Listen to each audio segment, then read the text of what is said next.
Lorenzo Manera holds a PhD in human sciences and is currently a postdoctoral fellow in aesthetics and pedagogy in the Department of Education and Human Sciences at the University of Modena and Reggio Emilia and at the Reggio Children Foundation. He's a board member of the PhD in Reggio Studies, promoted by the two institutions, and he's a member of the Italian Society of Aesthetics. Warm welcome, Lorenzo, and over to you. Thank you very much for this opportunity. I'm very happy to be here with you today. So I'm now going to share my screen in order also to show some slides. And as you can see, I'm here at the International Center Loris Malaguzzi, a center dedicated to the right for children's quality education. And I'm happy to be talking about children's agency and the curriculum. So first of all, there's an aspect related to children's agency, which can be intended as the opportunity to explore the possible affordances that carefully designed learning environments offer. What does it mean to carefully design learning environments? So here, for example, we can see a picture. So I'm also thankful for what you just said about the importance of having actual children, and I hope this presentation can also help to offer some picture of actual learning environments. And also, I would like to tell something about this environment where we can see these interaction between nature, basically digital technologies, and also we can also see basically this opportunity that children have to explore the affordances of this environment and the interconnection that we can see between digital and nature. So on the one side, they're exploring natural elements, and on the other side, there are technologies that allow to actually explore them, redraw them, and this interconnection between internal environment and external environments is of the most importance, I think, in the Reggio Emilia approach to provide the opportunity for children to explore their full agency. And there are also some further aspects. So the right to experience a meaningful aesthetic dimension, we'll see in very short minutes what it means, and to avoid conformity, which often steals the expressive power of the different languages. As you know, the Reggio Emilia approach is also based on the idea of the 100 languages. And we also have the priority of the category of interactivity and its relation to digital technologies, as in our daily world, they're very relevant also when it comes to children's agency, we think. And so here's some learning environments that I'd like to show and comment with you. So what it means to offer children their full agency in a learning environment.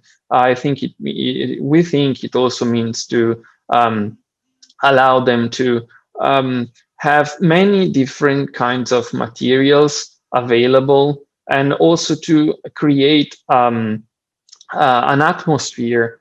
So the atmosphere is, of course, a very relevant aspect of aesthetics, but it has to do a lot with also children's learning environment. So as we can see here, there's an atmosphere that sustains children's exploration and also sustains their possibility to spend time together with an adult who is intended as an adult who is a competent educator and who offers and designs learning environments. And here we have another space where actually we can see the interweaving between colors, atmospheres, materials, and a space that invites children to engage in researches, in exploring the different learning opportunities that our perception allows. And also here there are some outdoor environments, and here we can see like a garden in a preschool, and there's also this idea of mirroring, of reflections, and a place where children can actually spend time also in the outside. So the importance of providing natural spaces. And the development of creative faculties linked to the process of intermedial integration. So the unprecedented experiential dimensions inaugurated by the diffusion of technologies themselves. And so this experiential dimension can be sustained also in ateliers. And here we can see an atelier called Scintille, which is actually where I'm right now at the International Center. And so it's about play and learning in the digital age, and it connects expressive languages with digital technologies. And so what we can see here is this interaction between expressive languages. So these children had the opportunity to explore different kinds of blue, and at the same time to have a video projection of what they did, and an interactive video projection. So also this idea of interactive technologies. And so technology is intended as actually media that allow to further explore possible connections, and not intended as elements that do limit the agency of children. And so here we can see the actual exploration of these colors. So also the opportunity to actually research and here the difference between the video projection and also the interactive video projection and what they did through analog materials. And so this idea of art and play intended as attitude, as a vision of the world that allows to consider the objects with a different eye, exploiting connections and relations not yet explored. And here again, a picture where we can see also some elements of robotics with unstructured materials. So the importance of unstructured materials is related to the fact that their affordance is not explicit. And this allows children, when they are together with competent adults who provide a learning environment, a vision, who listen to their answer and mostly propose research questions. So this idea of learning environments as places where children do ask, where teachers and educators do ask questions to the children and engage them in finding possible answer, building theories and testing the theories that they build. So a place where they can find, as you can see in the picture, connections between different materials and also lights and the elements of the learning environment. And so our idea of digital is to offer experiences characterized by an exploratory potential aimed at allowing immersive, aesthetic, and emotional experiences. And so here you can also see some further experiences where these materials, these unstructured materials, enter in close connections with the video projections that are realized based on the drawings that the children did realize. So the drawing becomes an environment, and there's elements that are added, and it also becomes a space where children can play, can create.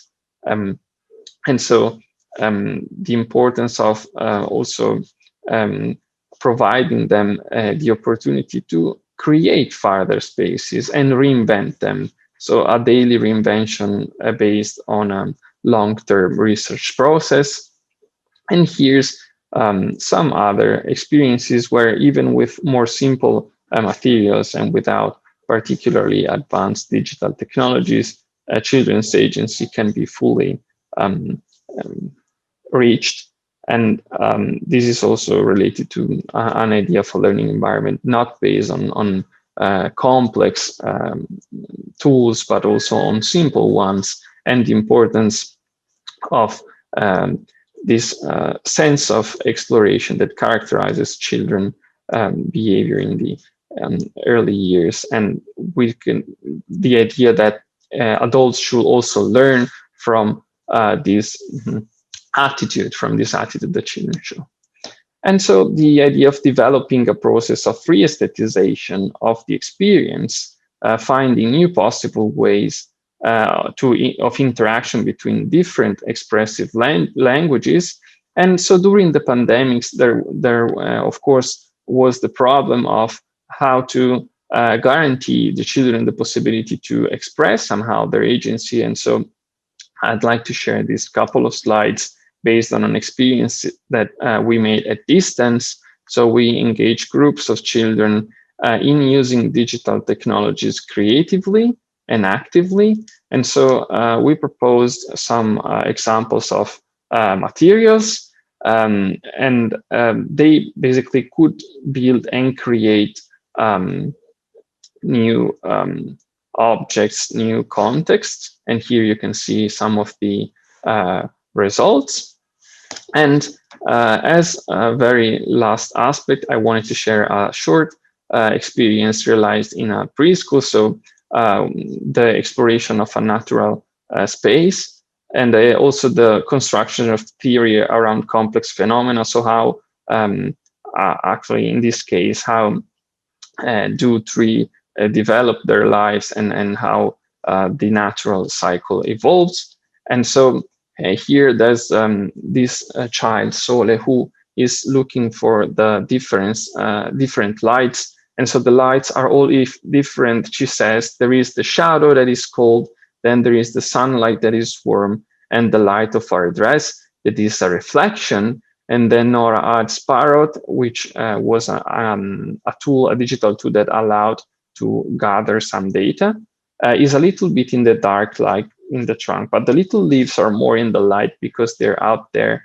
And so Sole comes up with the idea of the dress light. So she says, or the light of our dress, just put it next to the mirror. And so she starts noticing that on the trunk, it's shaped like a bird. It's a pattern of light and shadow. And when we eat at school, there was only her bark dress. And so they come up with this idea of dress of light. And Mattia adds, I would like to make a dress of nature made of leaves, wind, air, and sun. And so they start creating a light dress for the tree, and they ended up with this idea of the mirror projecting actually a dress for the tree. And so this close connection, this sense of empathy with nature. And so I think it's a meaningful and powerful example of what we mean with guaranteeing children's agency and listening to their ideas and developing them together. Thank you very much for the time. Thank you very much indeed, Lorenzo. We've got time for a question. I just wanted to sort of share my initial thoughts of what you said, and the fact that you've brought aesthetics, beauty to the table, as it were, is just so important.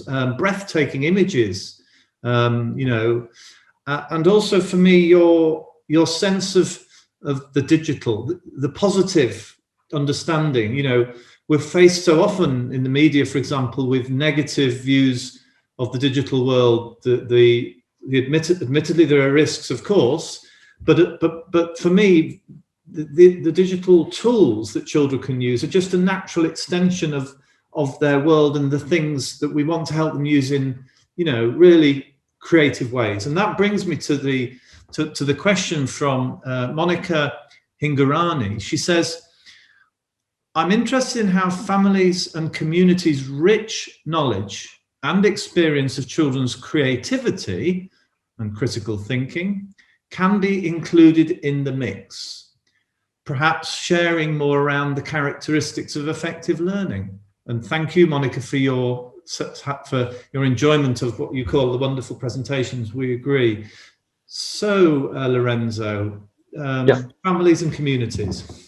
Yeah, this is a particularly relevant aspect, the involvement of the community, the idea of a learning community. So the environment is intended as the third teacher, but the second teacher is the community, and so the families. And in this sense, the particular importance of involving parents, communities, and families, it's one of the main key aspects of the Reggio Emilia approach. And so parents participate very often in children's activity, in also in ateliers and in designing some of the experiences. I mean, there's this idea of co-designing of learning experiences that involve parents and the community. There might be a lot more to say, but I don't want to take too much time, and thank for the question. Well, thank you so much for bringing this important, dimension from Italy and from a particular region, which world famous, of course. There are other questions coming in, but I feel we should keep moving forward, and hopefully we will get to them. I mean, the people are interested in the aesthetics and the expense of some aesthetics, and can we give that to all children? And then also there's what about the languages, the artistic and aesthetic languages of children? So much to think about. Thank you very much.